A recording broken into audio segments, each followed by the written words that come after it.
dapatnya itu tuh. Nggak ada sia-sia dalam Islam, nggak ada yang sia-sia. Kutiba lahu biha thalathuna hasanatan. Ini lebih gede makanya pahalanya. Ini sebelumnya berapa sih? 20 ya? Kalau yang ini berapa? Salatuna bukan? Gedean ya? Berat ini. Makanya berat, kenapa gedean? Yang lain 20. Ente baca subhanallah 20. Ente 20. Lah, ini alhamdulillah 30. Ya, cobain aja, praktekin. Yang baik dan buruknya tak berkurang. Jangan heran aja kalau diseruduk. Wajul, luar biasa ini syair kata saya. Ngeri juga ini. Tapi apa saya mundur? Oh enggak. Justru saya semakin yakin. Justru kita semakin yakin. Kan gini, saya kan pernah bahas. Kalau kita diuji oleh Allah, jadikan Allah itu seperti kekasih kita. Pernah nggak saya ingat nggak? Kita dulu yang masa-masa pacaran atau pernah pacaran apa enggak nih? Pernah nggak dicubit sama pacar? Pernah. Perih nggak itu? Sakit nggak tuh? Marah nggak sama pacar? Malah kita neng aja. Masya Allah. Padahal abis cubit. Jangan yang tangan dong, pipi dong sekalian. Minta nambah. Bayangin. Dicubit minta tambah. Sakit padahal. Kenapa kita kepada manusia bisa, kepada Allah enggak? Ketika diuji oleh Allah, Allah mana? Jangan yang ini apa tambahin. Yuh, berani amat ya nama. Mau nekat nih. Satu belum kelar udah minta nambah. Aduh.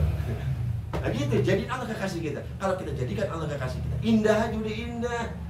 Kan gitu, kalau orang cinta sudah melekat, maka tai kucing rawahu goblok itu, goblok rawahu gitu. Tahu doi, tahu maudu tuh hadis gitu. Apa dia pernah nyobain apa gimana sih, gue bingung itu. Kan dasarnya apa tadi? Cinta. Nah kalau kita cinta sama Allah, ya udah nggak ada hitungan, masa sama pacar hitungan. Neng, kita kan jajan nih ya, sering ya, kita kan tiap malam minggu keluar nih. Abang hitung-hitung udah 500.000 ini. Lah, lu sama gua kata pacar kita tuh, udah putus dah. Masa berhitung? Jangan. Baru segitu. Ya? Baru segitu. Baru gopek, tipis. Baru gopek. Ya buru-buru ingat-ingat nikmat-nikmat Allah yang pernah kita dapatkan supaya tidak berkurang rasa syukur kita. Gitu. Ingat-ingat nikmat Allah yang lain. Berapa dikasihnya tadi? Oh, berat sih, pantas jadi 30. Wa muhiyat anhu bi antaratuna sayiatan, dosa kamu juga hapus kata Allah 30. Cukup dengan mengucapkan kalimat subhanallah walhamdulillah wa la ilaha illallah wallahu akbar. Wa fil ihya'i, di dalam kitab Ihya, qala Imam Al-Ghazali. Imam Ghazali ini ketika menjelang wafatnya dia mengambil kain kafannya. Kemudian dicium kain kafannya, sam'an wa ta'atan, aku penuhi panggilanmu ya Allah. Kemudian dia tidur, langsung dicabut nyawanya oleh Allah Subhanahu wa ta'ala. Itu begitu orang-orang soleh dulu ya. Enak gitu. Dan Imam Ghazali ini punya murid jin. Tahu saya pernah cerita atau enggak? Beliau sezaman dengan Syekh Zamakhsyari, ahli tafsir plus ahli lughah, ahli bahasa. Muridnya datang nih, murid jinnya. Kata Imam Ghazali, sini. Ente tak bisa tahu nggak Syekh Zamakhsyari lagi ngapain? Kalau antum mau bisa kontrol. Wah, jin kontrol. Balik lagi lapor. Lagi ngarang kitab. Oh, ente bisa fotokopi gitu. Imam Ghazali itu fotokopinya bagaimana bingung deh. Itu di kitabnya begitu. Di Kayatus Sufiyah. Bisa berangkat. Nih, kasih fotokopi. Ketemu Imam Zamakhsyari. Syekh Zamakhsyari sini. Ana mau ngasih lihat ke antum karangan yang hebat luar biasa. Padahal punya siapa di kitab? Udah dia. Nih, demi Allah saya belum pernah melihat kitab yang karyanya kayak begini, indahnya luar biasa. Tapi kok kayak punya saya ya? Kata Imam Ghazali, emang punya ente. Loh, kok bisa tangan ente? Keluarga aneh aja nggak tahu, ente dari mana ente tahu? Itu murid aneh bangsa jin fotokopi dari ente gitu. Dan Imam Zamakhsyari itu nggak percaya begitu kan? Nggak percaya masalah begitu. Kata Syekh Zamakhsyari, demi Allah Anda lebih unggul dari saya, bukan dari keilmuan, tapi dari karomah Anda. Jadi diakui karomahnya Imam Ghazali karena gara-gara itu. Seperti itu. Dari mana? Kebet-kebet aja. Dalam kitab Ihya, qala Imam Ghazali menyebutkan rawa Zaid bin Aslam, sebuah hadis yang diriwayatkan oleh Zaid bin Aslam an Anas bin Malik, dari Sayyidina Anas bin Malik. Saya pernah cerita Anas bin Malik pernah mendapatkan dari kitab Al-Khasaisul Kubra yang dikarang oleh Syekh Imam Jalaluddin Asyuyuti. Beliau ini mempunyai kenang-kenangan sapu tangan Rasulullah SAW. Warnanya putih. Abbad bin Abdus Samad berkunjung ke rumah Sayyidina Anas bin Malik radhiyallahu ta'ala anhu. Begitu bernamu, yang namanya tamu dikasih apa? Makan, jamuan ya. Begitu habis makan, Jariah, pembantu bibi ya bahasa kita. Bi, tolong ambilin sapu tangan saya. Ya ambilin sama pembantunya, dikasih. Warnanya putih, dipakai kotor. Tolong bersihin, dibakar. Tolong bersihin. Sapu tangan kalau bersihin dibawa kemana? Dicuci. Ini diapain? Ini pembantunya nurut aja lagi. Yang bingung Abbad bin Abdus Samad. Model nih, baru nemu nih. Sapu tangan bukan dicuci, dibakar. Pembantunya nurut, dimasukin ke tungku. Dapat sekian menit, diambil, dikorek-korek, diginiin, bersih. Ka'annahul laban, seperti susu. Bingung lagi. Dibakar apa nggak kebakar? Ini Sayyidina Anas melihat, kamu pasti bingung kan? Kenapa? Kemudian Sayyidina Anas mengatakan sambil memegang sapu tangan, hada mandilun kana Rasulullah sallallahu alaihi wasallam yamsahu bihi wajhah. Ini adalah sapu tangan Rasulullah yang pernah menempel di wajah Rasulullah sallallahu alaihi wasallam. Dan setiap sesuatu yang pernah menempel di wajah para nabi tidak akan pernah bisa tersentuh api, baik api dunia maupun api akhirat. Maka jangan kaget dengan kebakar. Al ulama warasatul anbiya. Ulama adalah pewaris para nabi. Tes petinya dulu dibakar. Bakar enggak? Petinya tes dibakar. Itu kan segala sesuatu yang nempel di tubuh nabi. Enggak kebakar. Nabi udah enggak ada, tapi punya warisan siapa? Ulama tes topinya bakar. Kalau enggak kebakar bener pewaris nabi bener ini nih. Jangan-jangan cuma ngaku doang dapat warisan. Ya, ngaku mah boleh. Makanya kalau pengen tahu gitu, ada Ustaz, Masya Allah Ustaz, ada pinjam ente punya kopi ya? Mau ngapain? Ada habis ngaji. Ada mau tester dulu nih. Aduh. Nah, itulah mukjizat Rasulullah SAW. Nggak ada habisnya mau cerita gitu, Masya Allah. Itu kitab Al-Khasaisul Kubra 2 jilid, isinya tentang Rasulullah semua. Top habis. Qala, diriwayatkan ba'atal fuqara'u, orang-orang miskin mengirim rasulan, seorang utusan, ila Rasulillah sallallahu alaihi wasallam, kepada Rasulullah sallallahu alaihi wasallam. Jadi ada orang kelompok kaum miskin itu ngirim utusan menemui Rasulullah. Faqala, ini utusan ngomong ke Rasulullah, ya Rasulullah, Rasulullah, ana rasulul fuqara'i ilaik. Sesungguhnya aku adalah seorang utusan yang diutus oleh kaum fakir miskin untuk menjumpaimu ya Rasulullah. Ada keperluan ya Rasulullah. Apa jawab Rasulullah? Faqala Rasulullah mengatakan marhaban bik, ahlan, selamat datang, wa biman ji'ta min indihim, selamat datang juga kepada kawan-kawan kamu semua. Ji'ta min inda qaumin uhibbuhum, kamu datang dari sekelompok kaum yang sangat kucinta. Jadi kelompok kaum fuqara, orang fakir miskin itu ngirim utusan datang ke Rasulullah untuk menyampaikan sesuatu. Begitu nyampe disambut dengan sambutan marhaban, ahlan. Itu Rasulullah tuh datang orang miskin disambut ahlan, girang. Rasulullah datang orang miskin senang, beda sama kita. Begitu datang orang susah ke rumah kita, pinjam duit ini jelas ini. Potongan mukanya ini nggak salah. Ada apa? Begini, ini saya lagi ada perlu. Tuh kan, makin jelas. Allah Akbar. Ya Allah, Nabi kita itu marhaban. Bisa nggak sih kita ngikutin? Masalah ngasih tau menggam nomor 2 dah. Yang penting marhaban aja dulu dah. Ikutin Rasulullah nih. Kita datang orang miskin marhaban. Orang miskin udah diramat juga mau disambut. Dia nggak tahu. Itu tuh Nabi kita, ya Allah, luar biasa. Jadi Rasulullah nih, beliau lagi kumpulnya begini nih, datang sahabat kesiangan gitu datangnya gitu. Tempat udah penuh. Apa yang dilakukan oleh Rasulullah? Dulu mah nggak ada karpet, dulu mah nggak belum diplester, dulu mah belum ada keramik, cuma ada apa? Tanah kan gitu. Kemudian sini bulan. Sorban yang dipakai Rasulullah dipakai untuk hamparan duduk sahabat yang ketinggalan tadi. Allah, Rasulullah. Ini sahabat maju aja, kapan lagi? Tapi beda sama kita mah deprok bener kalau kita sih. Oh, lihat di sorban Nabi gue dudukin. Malah belagu. Sahabat mah begitu.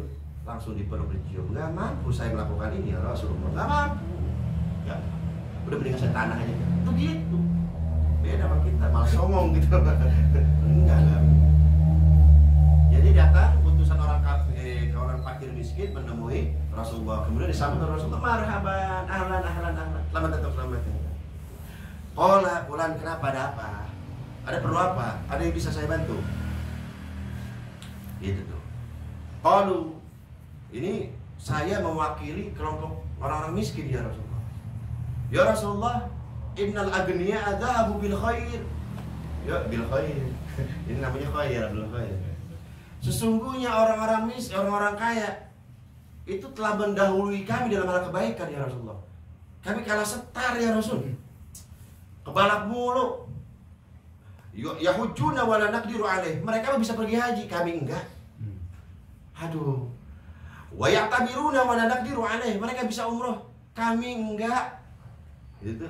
Wa idza maridu ba'atu bi fadli amwalihim khairul lahum. Jika mereka sakit, mereka bisa berbuat apa saja ya Rasulullah demi kebaikan mereka sendiri. Bisa berobat, ada duit banyak. Orang miskin sakit, jangan dah. Jangan sakit orang miskin mah. Paling keren, paling tinggi kerokin. Apa tipis tuh kulit. Dikerokin mulu sakit apa aja kerokin udah obatnya. Itu kerokin masuk angin. Lah sakit apa aja sakit masuk angin gitu. Pokoknya udah masuk angin udah. Jadi enggak boleh orang miskin sakitnya rada parah, jangan. Dua penyakitnya. Masuk angin kebangetan. Tuh, itu udah dua. Masuk angin sama masuk angin kebangetan. Apa aja dikerokin, sakit apa aja dikerokin udah obatnya. Orang miskin mah tuh sampai tipis. Ngenes. Yo, kami ketinggalan, kami kalah setar ya Rasul. Coba lihat. Orang perhatikan ini baik-baik ini habis. Orang miskin datang nemuin Rasul. Ya Rasulullah, kami kalah dalam berbuat kebaikan dengan orang-orang kaya. Mereka bisa berhaji, kami enggak. Mereka bisa umroh, kami enggak. Mereka mah enak, mau ngapain udah enak aja orang kaya, udah enak aja udah. Orang miskin mah kan ngapain-ngapain juga susah. Coba potongan model orang miskin zaman sekarang ada Rasulullah, apa yang mau diaduin?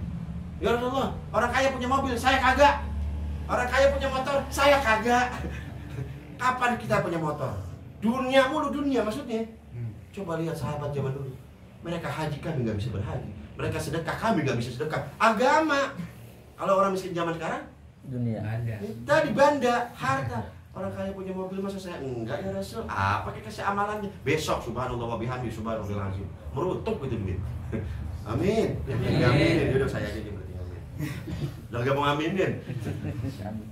Ini hebatnya orang miskin dulu ya. Faqala Nabi sallallahu alaihi wasallam. Nabi Muhammad saat itu bersabda, "Balligh 'annil fuqara." Sampaikan kepada teman-teman kalian orang-orang yang fakir miskin. Anna liman ihtasaba wa sabara minkum. Barang siapa di antara kalian, hai orang-orang miskin, kalian menjalani kemiskinan kalian dengan penuh keikhlasan dan kesabaran, salata khisalin laysat lil agniya, maka kalian akan memperoleh 3 perkara yang tidak akan pernah bisa dimiliki oleh orang kaya.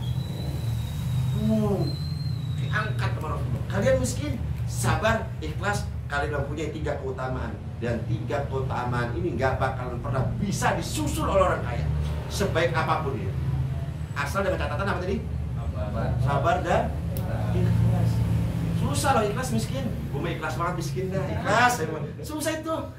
Ada yang rada gak punya duit. Berani, saya mah gak punya duit mah ikhlas banget ya Allah, saya mah ikhlas. Ada yang berani gak punya duit ikhlas.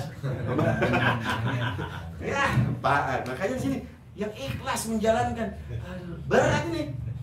Gak tanggung-tanggung, dikasih 3 bonus janji Rasulullah. Luar biasa. Yang pertama, amal khoslatul wahidah. Keutamaan pertama yang gak bisa disusul oleh orang kaya. Fa inna fil jannati ghurafan. Sesungguhnya di atas surga nanti, di surga nanti ada sebuah istana. Yang zuru ilayya ahlul jannah. Yang bisa istana ini bisa dilihat oleh seluruh penduduk surga. Melihat semua. Saking apanya itu? Indah, wih indah bener itu istana di surga. Kita udah masuk surga udah girang banget, udah senang banget pengen mikirin istana tambahan.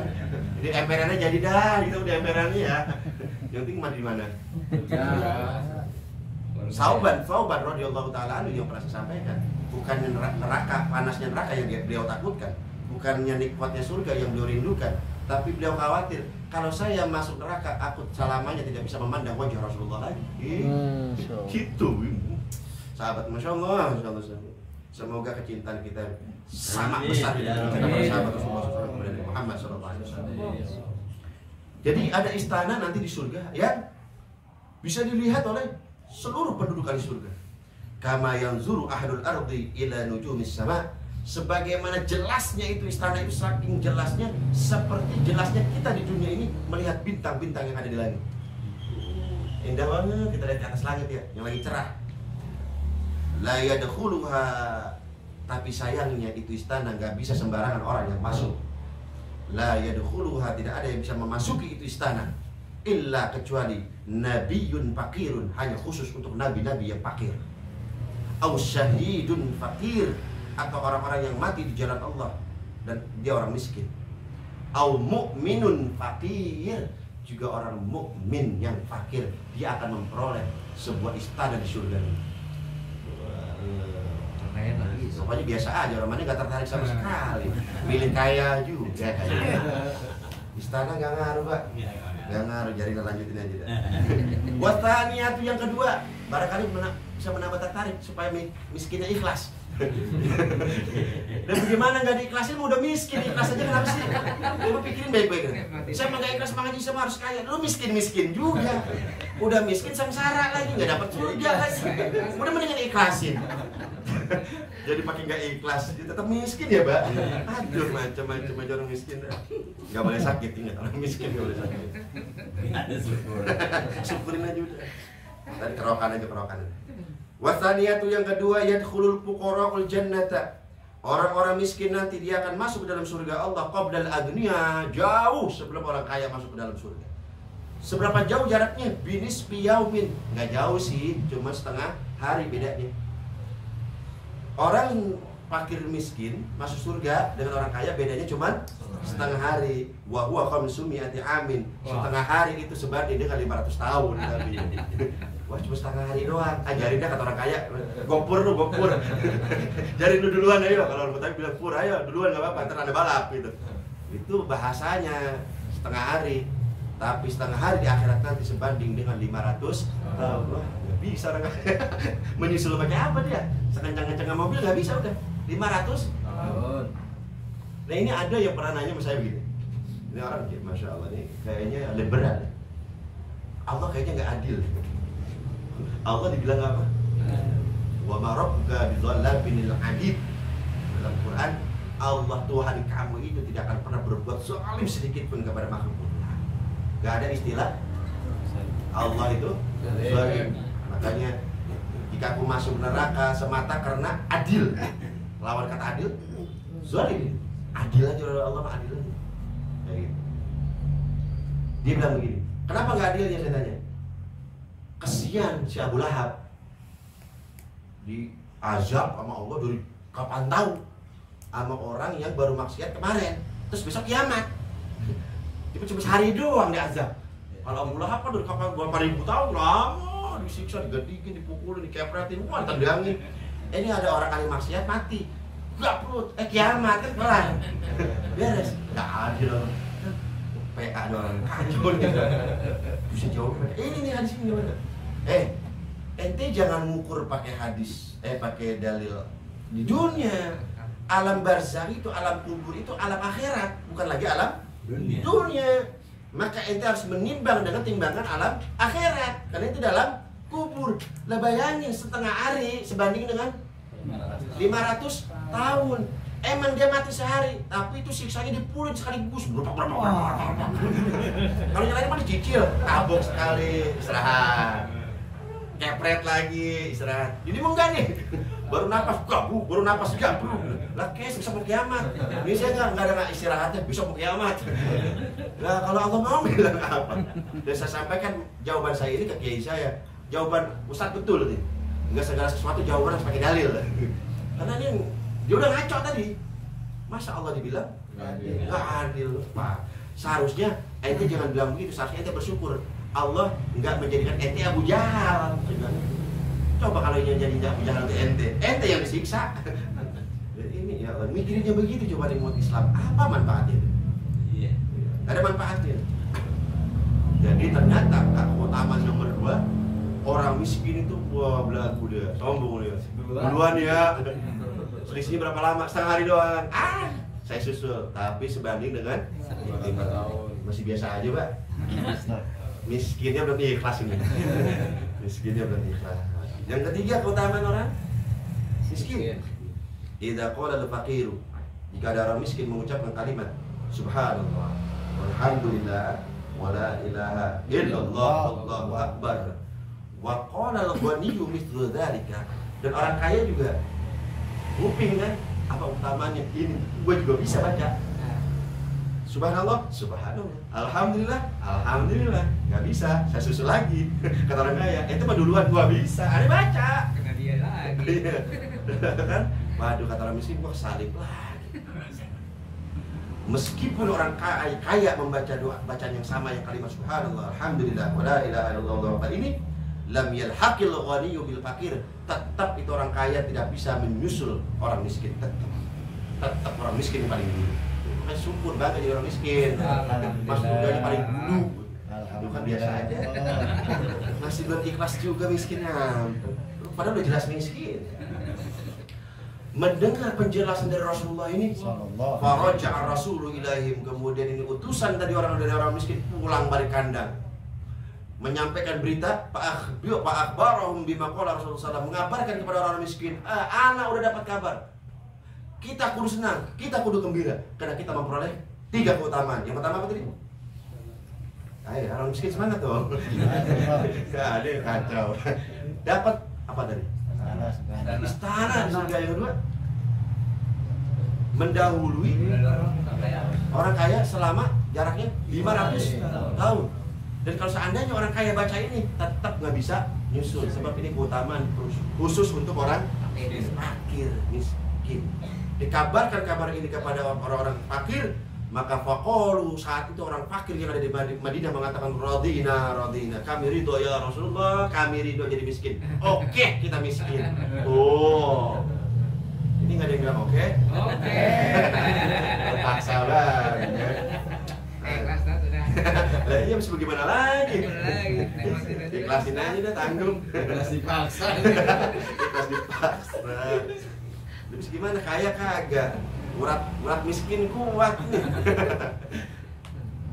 Ya, lanjut. Qala lah. Gini.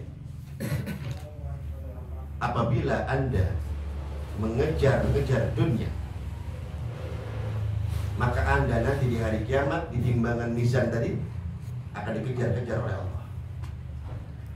Semakin banyak harta Anda, maka semakin lama Anda dihisab oleh Allah Subhanahu wa Ta'ala. Jadi kalau Anda merasa kaya, tolong perhatikan dari sekarang kemana uang Anda itu Anda keluar. Sebab nanti Anda akan berdua berhadapan langsung dengan Allah.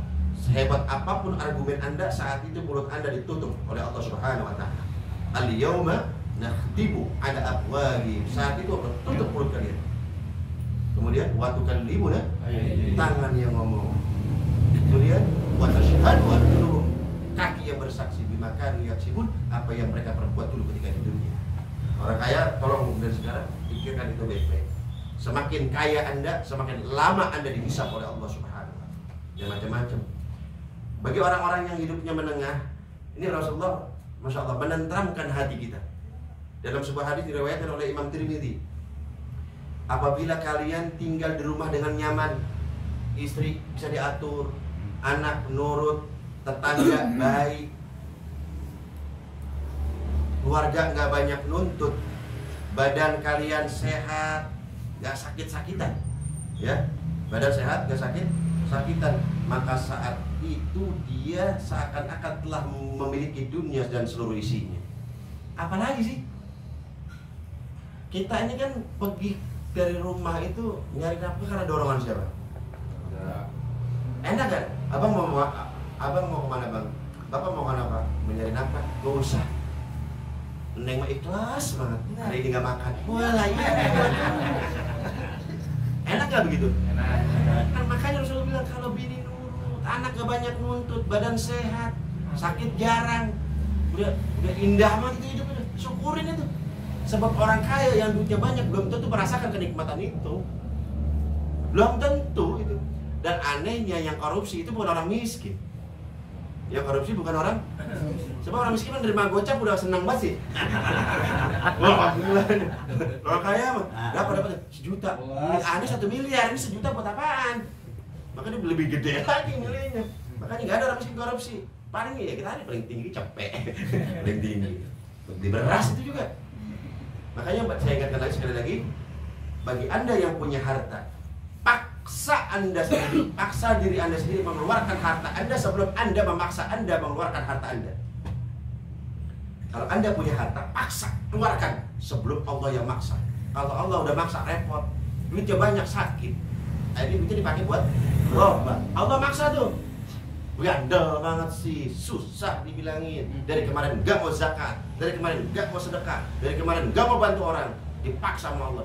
Keluarin duitnya, berobat ke Singapura, berobat ke mana-mana. Enak begitu? Gak enak. Paksa.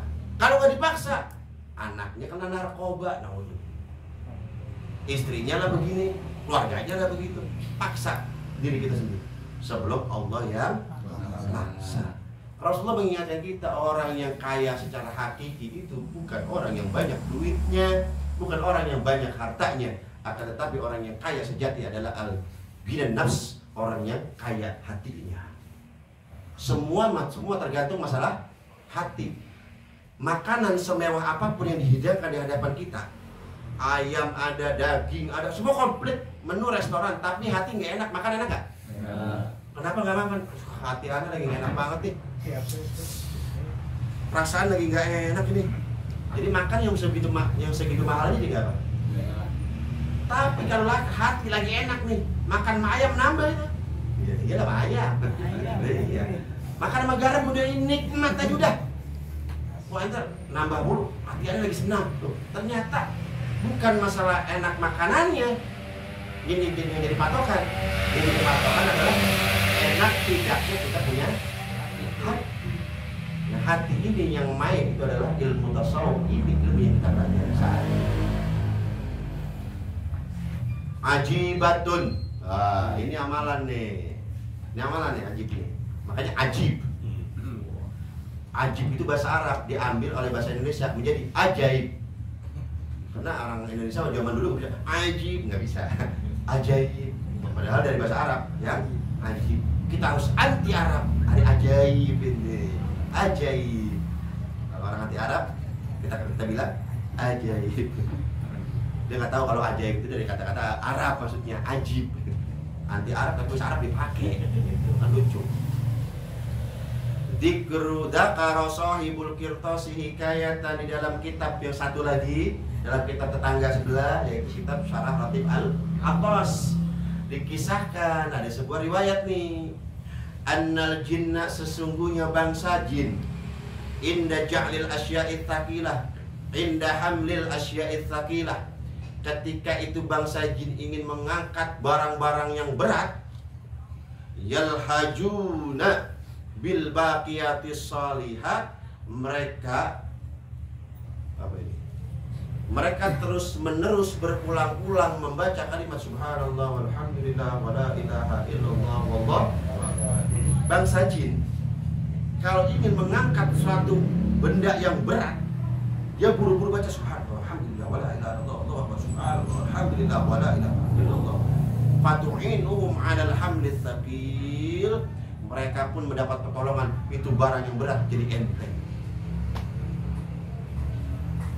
Walam na'ti bil hikayah li ajlil ikhtisar, enggak perlulah saya bahas secara panjang lebar. Kisah ini cukup kita tahu bahwasanya bangsa jin itu ternyata punya amalan khusus. Apa amalannya? Subhanallah alhamdulillah wala ilaha illallah wallahu akbar. Wa muraduna at-tarkhis wal ikhtisar, agar kita enggak buang-buang waktu. Jadi kita ringkas saja kisahnya. Beliau menegaskan pakadzalikal insu, begitu juga bangsa manusia. Tu'inuhumul baqiyatus shalihat, apabila kalian hai bangsa manusia membaca kalimat subhanallah walhamdulillah wala ilaha illallah wallahu akbar ini inda hamil asya'i tsaqilah, ketika Anda mengangkat sesuatu yang berat akan diringankan nanti oleh Allah Subhanahu wa taala. Nah, ini baliknya ke keyakinan nih. Ya, baliknya ke keyakinan. Selanjutnya qala al-Imam al-Baghawi, Imam al-Baghawi mengatakan rahimahullah, semoga Allah merahmati, fi tafsirihi, dalam kitab tafsirnya, an Sa'id bin Jubair, dari sahabat Sa'id bin Jubair, anna Ibrahim wa Ismail alaihi wassalam, Nabi Ibrahim dan Nabi Ismail alaihi wassalam, kana inda rafi qawaidil baiti, ketika mereka berdua membangun Ka'bah, yaqulani, Nabi Ibrahim dan Nabi Ismail, apa yang dibaca? Subhanallah walhamdulillah wala ilaha illallah wallahu akbar. Fa idza qalaha, ketika mereka berdua membaca ini bacaan, irtafa'atil ahjarul kabirah binafsiha, batu-batu yang gede ngapung sendiri. Teng. Waduh, kagak ada apa-apain. Cukup membaca apa tadi? Min ghairi ayyahmilaha, tanpa disentuh. Mereka Nabi Ibrahim sama Nabi Ismail bangun Ka'bah. Ini dah batu dipelototin doang. Subhanallah, alhamdulillah. Nah, kita mulai praktek tuh. Gila nih, gila pulang aja gila nih. Semua tergantung keyakinan. Yakin apa kagak masalahnya? Yakin. Ya coba makanya ntar. Dia ngomong yakin. Apa taruh apa kek batu yang bangsa beratnya 2 kilo dah. Wah belum naik, itu belum naik. Berarti belum. Lah baru baca sekali pengen batu terbang, bagaimana ceritanya? Peci dah, bener gak? Udah pakai batu. Pecinya yang enteng-enteng tuh. Ya kagak terbang, pecinya kagak terbang apalagi. Tuh. Ini bisa nggak? Bisa. Yakin nggak kita bisa ini? Yakin kudu bisa. Cuman ini berlaku bagi orang-orang yang sudah mudawamah istiqomah terus menerus kontinu. Ini bacaan. Lah baru aku baca kemarin. Ya Allah kan ulama yang ngomong itu di kitab. Rasulmu yang ngomong itu. Nabi Ibrahim itu batu naik. Masa saya kagak? Yang Nabi itu malagian. Itu Nabi. Bacanya juga baru kemarin. Mau dapat karomah sekarang. Dari mana ceritanya? Kalau pengen begini, nah itu amalkan. Dan biasanya ini dalam hal-hal tertentu kepepet, baru keluar tuh karomah. Nggak main ujuk-ujuk. Sekarang keluar ya. Subhanallah. Kayu terbang. Enak banget kuli. Ini tukang borong enak banget. Pak sama saya Pak. Subhanallah, naik ke atas, subhanallah pasir. Enak banget. Udah Bapak nggak ada capek-capeknya Pak. Enggak ngaji sih. Sombong dia. Ternyata dia jadi orang miskin yang ikhlas sudah. Miskin yang ikhlas. Nah ini amalkan. Dan biasanya karomah bukan, kalau kita bukan karomah ya, itu wali lah. Ma'unah, pertolongan itu bisa kita peroleh ketika kepepet. Ketika kepepet, nah ini khodamnya main ini.